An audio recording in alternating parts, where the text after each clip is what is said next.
아멘.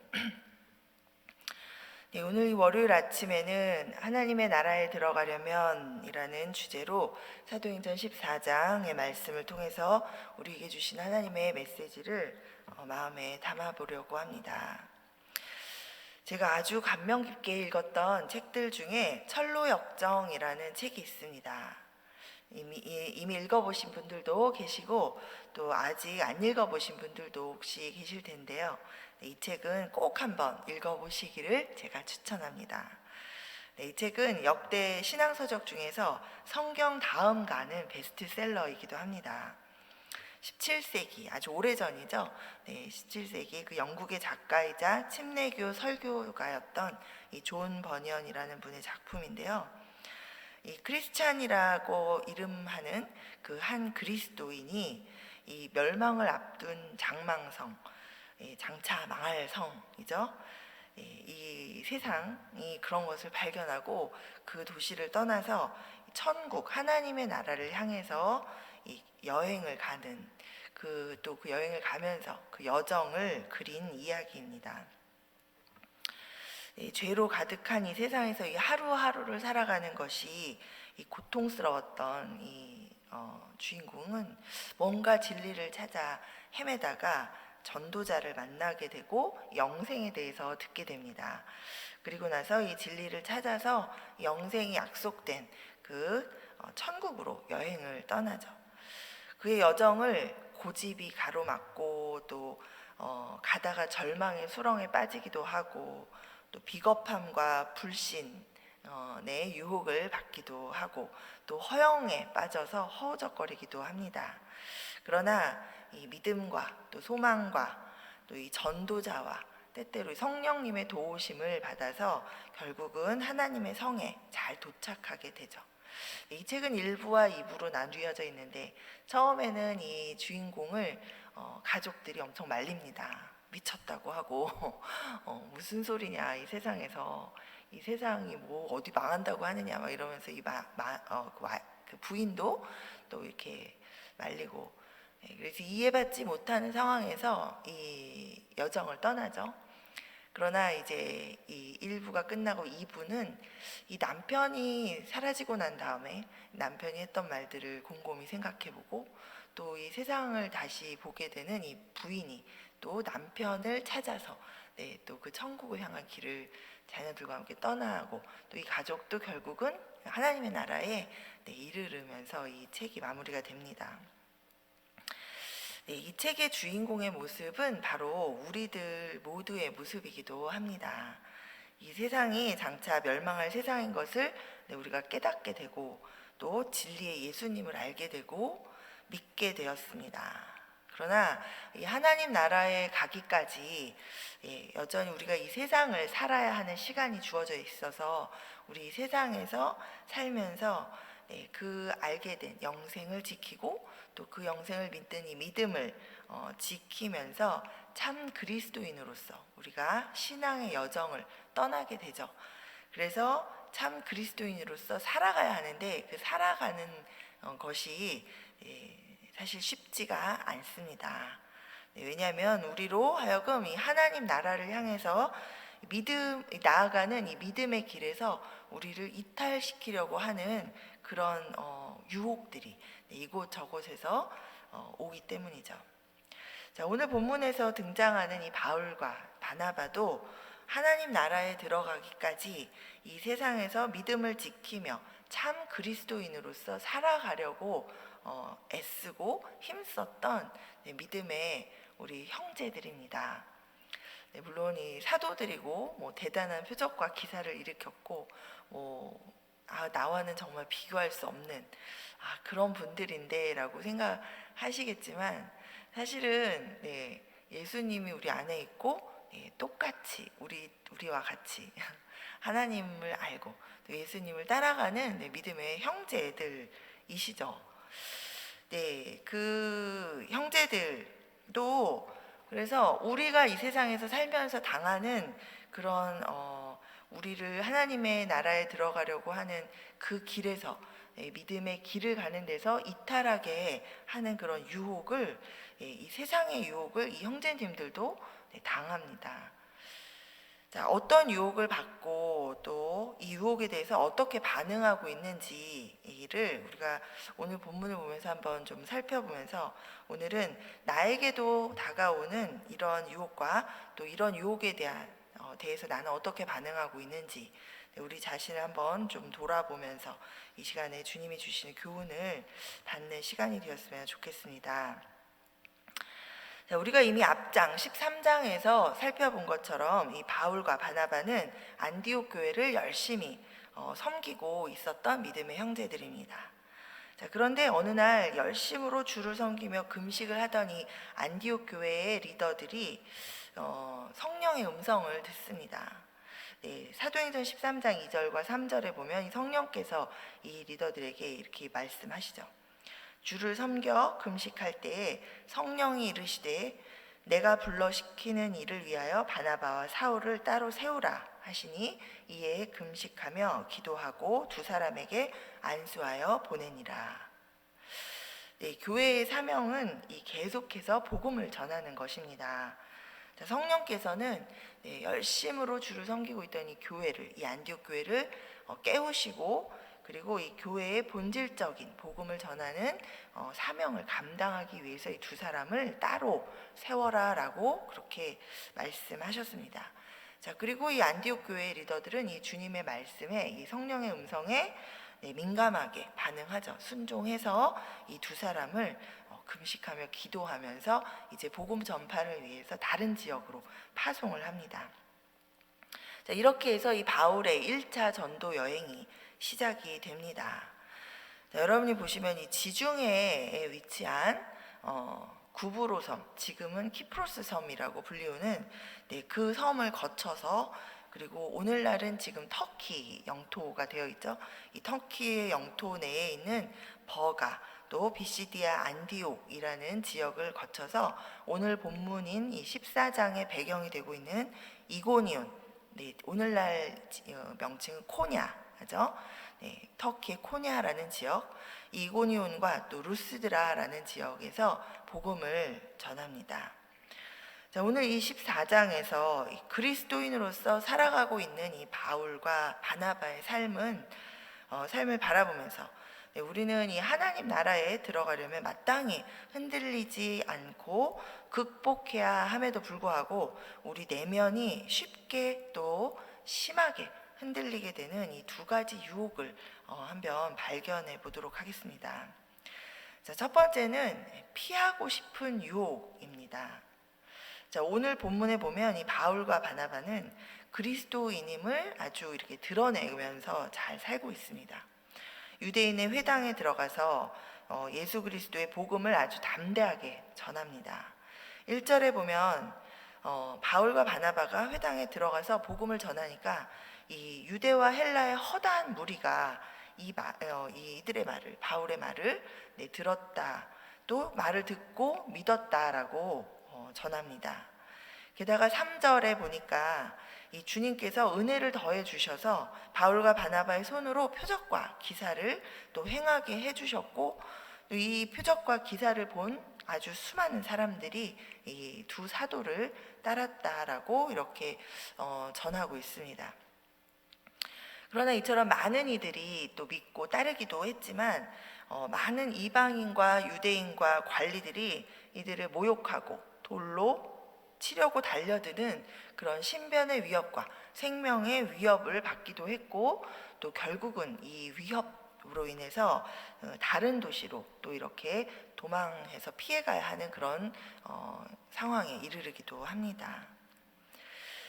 이렇게 악담과 비방과 또 욕설과 모욕과 조롱과 돌려 치려고 덤벼드는 그런 위협, 육체적인 고통이나 또 금전적인 어떤 어려움 등의 이런 고난이 다가올 때 우리는 그리스도인으로 살아도 이 고난은 피하고 싶은 유혹에 아주 심하게 흔들립니다.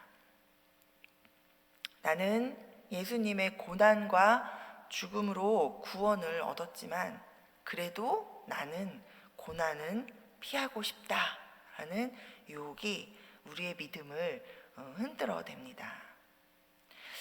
하나님을 믿고 이 어려움을, 이 고난을 이겨나가야겠다라는 그런 의지보다도 그저 고난은 피하고 싶다라는 그런 유혹이 우리의 감정과 생각을 뒤흔들면서 하나님을 향한 이 믿음을 무너뜨리기도 합니다.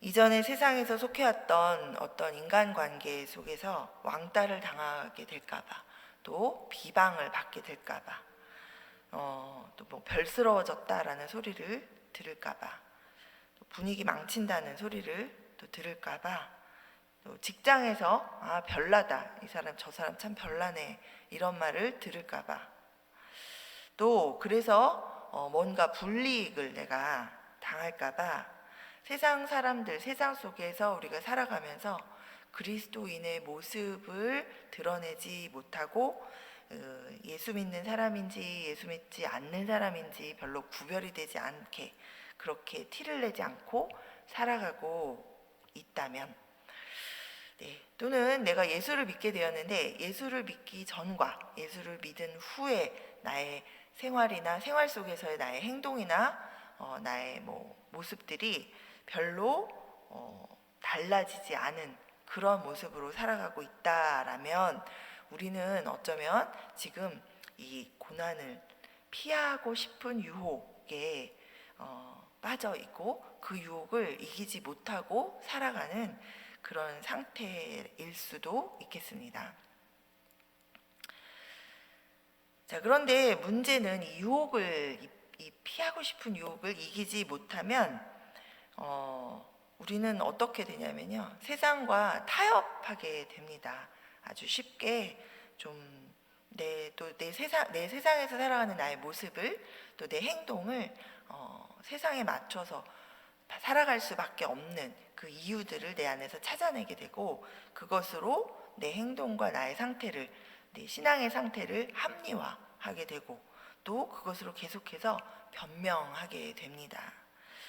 하나님의 말씀을 따르는 것이 아니라 하나님의 말씀을 세태에 맞춰서 해석한 그런 세상의 해석을 따라 살게 되면서도 이걸 분별하지 못하게 되는 그런 상황에 이르게 되기도 합니다. 자, 사실 고난을 좋아하는 사람이 어디 있겠습니까? 그러나 예수님을 믿으면 예수님을 미워하고 하나님을 대적하는 이 세상으로부터 우리가 잠시 고난을 받을 수 있습니다. 하지만 예수님께서 우리에게 이미 고난을 두려워하지 말라라고 말씀해주고 계십니다. 그래서 우리가 말씀을 통해서 고난이 와도 이 고난을 능히 이겨나갈 마음과 담대함을 갖게 되는 것이죠. 이 말씀을 의지해서. 자, 마태복음 10장 22절에 보면 예수님이 이렇게 말씀해 주십니다. 너희가 내 이름을 인하여 모든 사람에게 미움을 받을 것이다. 그러나 나중까지 견디는 자는 구원을 얻으리라. 또 요한복음 16장 33절에 보면 이것을 너희에게 이르는 것은 너희로 내 안에서 평안을 누리게 하려 함이라. 세상에서는 너희가 환난을 당하나 담대하라. 내가 세상을 이겼노라.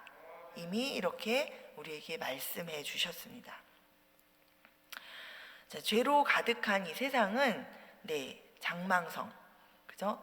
저는 예전에 장망성 목사님들이 설교하실 때 그러면 지금 이 개역개정 안에는 그렇게 표현이 안 돼 있잖아요. 우리 고린도 말씀에 나와 있는 표현인데 이게 무슨 말인지 잘 몰라가지고 장망성 굉장히 멋있어 보이는데 이게 뭔가 별거 아니더라고요. 장차 망할 성을 줄여서 이야기한 이 세상을 이야기하는 이 성경의 표현이죠. 근데 너무 좋은 것 같아요. 잘 말해주고 있는 것 같아요. 결국 이 세상은 장차 망할 성입니다. 이 예수 그리스도를 통해서 근데 우리가 구원을 얻고, 이 구원을 얻은 우리가 이 땅에서 이 장망성에서 그러나 주어진 시간을 살아가야 하는데, 이때 그리스도인으로서의 이 신앙인으로서의 길을 걸어가잖아요. 순례자의 길을 우리가 이렇게 걸어서 결국 주님 앞에 서게 되는 그날 하나님 나라에 이제 완전하게 들어가게 되는데, 이 땅에서 고난을 받으면서 우리가 흘렸던 그 눈물, 주님이 다 닦아주신다라고까지 말씀으로 분명하게 우리에게 약속해 주셨습니다. 요한계시록 21장 3절 4절에 분명하게 말씀해 주고 계시죠. 내가 들으니 보좌에서 큰 음성이 나서 이르되 보라, 하나님의 장막이 사람들과 함께 있음에 하나님이 그들과 함께 계시리니 그들은 하나님의 백성이 되고 하나님은 친히 그들과 함께 계셔서 모든 눈물을 그 눈에서 닦아주시니 다시는 사망이 없고 애통하는 것이나 곡하는 것이나 아픈 것이 다시 있지 아니하리니 처음 것들이 다 지나갔음이로라. 아멘. 그리스도인에게 이 고난은 피하는 것이 아니라 끝까지 담대히 견디고 이겨나가야 하는 것입니다. 아멘. 우리에게 주어진 이 약속의 말씀들을 붙들고 하나님과 함께 예수님 손 꼭 붙들고 우리가 담대하게 이 고난을 피하고 싶어 하지 않고, 고난이 오더라도 내가 이것을 담대하게 이겨나가는, 나는 능력의 그리스도인이다 라는 것을 우리가 기억하고 살아가게 되기 바랍니다. 두 번째로 보면 이 신앙생활 여정 속에서 우리가 받는 또 다른 강렬한 이 유혹은 뭐냐면 머무르고 싶은 유혹입니다. 자, 오늘 본문의 이 8절 이하에서 보면 이 바울과 바나바가 루스드라에서 이 전도 사역을 하는 장면이 나옵니다. 바울이 복음을 전하고 있는데 듣고 있던 무리 중에 한 사람이 바울의 눈에 띕니다. 그 사람은 나면서부터 걷지 못하게 되어서 걸어본 적이 없는 그런 사람인데 그 사람이 앉아서 바울의 이야기를 열심히 듣고 있습니다. 이 사람을 보면서 이 바울의 마음에 강한 성령의 감동하심이 있었던 거죠. 이 사람에게 구원받을 만한 믿음이 있다라는 그런 마음이 들자 이 바울이 성령의 감동하심을 따라서 이 사람을 향해서 큰 소리로 외칩니다. 내 발로 바로 일어서라. 자, 그러자 이 사람이 일어나서 걷기 시작하죠. 모여있던 무리가 모두 다 너무나 놀라고 본인도 놀라고 보던 사람들도 놀라고, 이 도시의 사람들은 다 알고 있습니다. 이 사람이 나면서부터 걸어본 일이 없는, 못 걷는 사람인 것을. 그러자 이 모든 사람들이 함께 놀라면서 이 바울과 바나바에게 절을 하면서 소와 화환을 가지고 와서 이 제사를 드려서 영광을 돌리려고 하죠. 아주 최대한의 신에게 하는 그런 그 영광을 이제 이들에게 돌리려고 하는 그런 장면이 나옵니다. 자, 이런 영광을 받고 누리는데 우리가 머물고 싶은 유혹이 우리에게 찾아올 때가 있습니다. 자, 이 정도로 기적을 일으켜서 대단한 영광을 누리는 것이 아니더라도, 자, 신앙생활 중에 이 머물고 싶은 유혹이 우리에게 이렇게 스물스물 올라올 때가 있습니다. 나는 내가 교회에 오래 다닌 권사인데, 또 집사인데, 내가 이 교회에 내가 10여 년을 이렇게 있으면서 나는 모르는 사람도 없고 또 내가 이 교회에 대해서 굉장히 잘 알고 있다.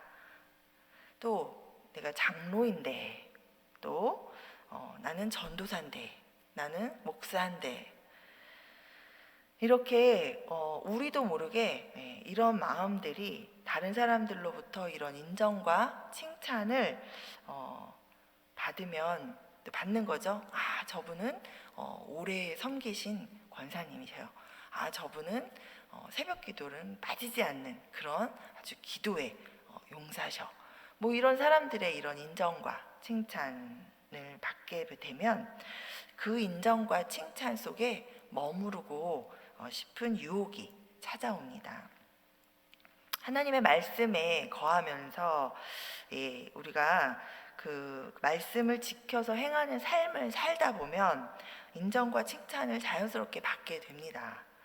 그러나 이것이 거꾸로 돼서 이 인정과 칭찬을 받는 것에 머무르고 싶은 유혹에 빠져서 그 인정과 칭찬을 받고 싶어서 애쓰고 힘쓰는 그런 형국이 되어버리면 이것은 결국 자신이 인정받고 또 칭찬받고 싶은 욕망을 채우기 위한 것으로 전락하게 되죠.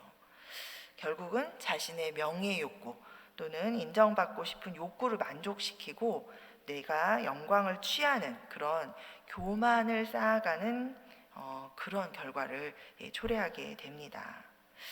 또 그리스도인임을 자처하지만 교회 안에서뿐만 아니라 세상 속에서 받는 어떤 인정과 칭찬과 영광 속에 우리가 머무르고 싶은 그런 유혹을 뿌리치지 못하면 하나님과 세상을 겸하여 섬기는 그런 죄악을 범하게 되죠.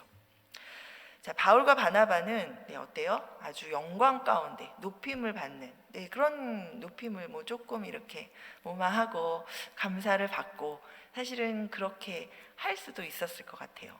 그러나 바울과 바나바는 단호하게 이 유혹을 뿌리치죠. 우리는 이들이 멋있는 사도고 이미 믿음에 서 있는 자라고 알고 이 글을 읽기 때문에 이 성경을 읽으면서 너무 뿌리치는 모습이 당연하고 우리도 당연히 이런 상황은 뿌리쳐야 될 거라고 생각을 하지만 사실은 이 세상에서 일어나는 우리들에게 일어나는 일들과 이렇게 적용을 해서 보면 사실 나에게 감사하고 나를 인정해주고 나를 칭찬해주고 하는 이런 것들을 우리가 한 번, 두 번은 겸손하게 물리치지만 사실은 그런 상황 가운데 내가 계속 있고 싶어 하는 머무르고 싶어 하는 그런 유혹에 우리가 빠지게 됩니다. 그러나 오늘 이 바울과 바나바가 이 모습 단호하게 이런 모습을 뿌리치는 그런 모습을 우리가 보면서 우리도 우리 주변에서 내가 받게 되는 어떤 그런 감사와 인정과 칭찬 속에서 나도 모르게 어느새 그걸 즐기면서 또는 그것을 받기 위해서 내가 어떤 행동과 또 삶을 살아가려고 하는 그런 모습으로 바뀌어가고 있는 건 아닌지 우리가 좀 들여다볼 필요가 있습니다. 자, 14절부터 18절까지에 보면은 바울과 바나바가 아주 적극적으로 이걸 뿌리치죠. 막 옷을 찢고 자신들의 옷을 찢으면서 무리 가운데서 뛰어들어가서 적극적으로 이 인정과 칭찬과 영광을 자신들이 받아 누리기를 거부하고 하나님께 이 모든 영광을 올려드립니다. 자, 우리가 신앙생활하는 가운데 포도나무인 이 예수님께 잘 붙어있는 가지가 되면 자연스럽게 열매가 주렁주렁 매달려서 인정을 받게 되고 칭찬을 받게 됩니다. 그러면 정말 이것은 하나님께서 기뻐하실 일이고 우리가 그것으로 인해서 삶 가운데 하나님께 영광을 올려드리는 일이 됩니다. 그러나 어느 순간 이 열매들이 마치 내가 열심히 해서 내가 열심으로 하나님을 섬겨서 이렇게 생겨난 것으로 생각되어지고 그 인정과 칭찬에 내가 계속해서 머무르고 싶은 그런 유혹에 빠지게 된다면 우리는 그때부터는 하나님을 잊어버리게 되고 또 나도 모르게 교만해져서 결국 멸망의 길로 가게 되는 그런 어리석고 안타까운 상황이 우리에게 벌어지게 될 수도 있습니다. 우리가 이런 상황에 처하지 않게 되기를 간절히 바랍니다. 말씀을 마무리하면서 오늘 본문 22절 한번 함께 읽어보도록 하겠습니다. 제자들의 마음을 굳게 하여 이 믿음에 머물러 앉으라 권하고 또 우리가 하나님의 나라에 들어가려면 많은 환난을 겪어야 할 것이라 하고 우리가 하나님의 나라에 들어가려면 많은 환난을 겪기도 합니다. 하나님을 대적하는 이 세상이 하나님을 따라 살아가는 우리를 대적해 옵니다. 그러다 보면 또 그 안에 스물스물 우리의 마음을 흔드는 유혹이 우리에게 찾아옵니다. 고난을 피하고 싶은 유혹이 우리 마음을 나약하게 만들고 믿음을 무너뜨리기도 합니다. 또 세상의 인정과 또 칭찬과 영광 속에 머무르고 싶은 그런 유혹이 우리로 하여금 어느새 교만해지도록 하고 또 세상과 하나님을 겸하여 섬기는 그런 우상숭배의 죄에 빠지게 합니다. 그러나 이 같은 유혹을 우리가 잘 그리고 빨리 분별하시고 또 단호하게 이것을 우리가 뿌리치게 되기를 바랍니다. 오직 하나님의 말씀 안에서 끝까지 하나님을 신뢰하고 또 기도 가운데 성령의 도우심을 구하면서 예수 그리스도를 믿는 믿음 위에 굳게 서서 하나님의 나라에 온전히 들어가는 우리 모두가 되시기를 간절히 소망합니다. 우리 함께 기도하시겠습니다.